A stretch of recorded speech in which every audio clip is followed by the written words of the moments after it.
Subtopik 6.4 Isu pembangunan dan ekonomi. Kerajaan telah membentuk rancangan pembangunan 5 tahun bagi memastikan usaha pembangunan dan ekonomi nasional dapat dilaksanakan di semua negeri. Kerajaan Persekutuan meneruskan usaha ini dengan melibatkan Sarawak dan Sabah dalam rancangan pembangunan 5 tahun Malaysia sebaik-baik sahaja pembentukan Malaysia. Rancangan Malaysia Pertama. Dalam usaha menangani isu pembangunan dan ekonomi negara, kerajaan memperkenalkan rancangan Malaysia Pertama. Antara isu yang dihadapi termasuklah kedudukan sosioekonomi penduduk berpendapatan rendah serta taraf pendidikan yang masih rendah. Pelbagai usaha dilaksanakan oleh kerajaan bagi meningkatkan taraf hidup ekonomi rakyat melalui rancangan ini. Isu pembangunan ekonomi.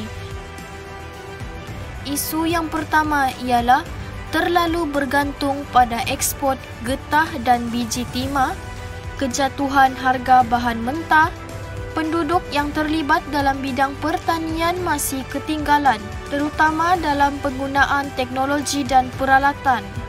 Petani masih merupakan golongan berpendapatan rendah dan pertanian komersial lain masih kurang diusahakan oleh petani. Usaha mengatasi isu ini ialah mempelbagaikan kegiatan ekonomi pertanian dan industri pemprosesan, mencari pasaran baru bagi getah dan biji timah, mempelbagaikan bidang pertanian terutama kelapa sawit dan koko serta mempelbagaikan pengeluaran komoditi negara. Seterusnya ialah isu taraf hidup yang berbeza. Usaha mengatasi isu ini ialah melancarkan program pembangunan negara berasaskan satu rancangan bersepadu.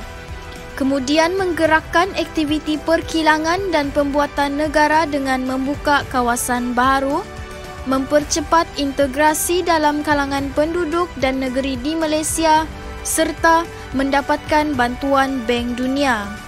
Selain itu, isu peluang pekerjaan yang terhad dan kadar pengangguran meningkat. Usaha mengatasi isu ini ialah menubuhkan pusat latihan vokasional dan teknikal dan meluaskan peluang pekerjaan kepada penduduk.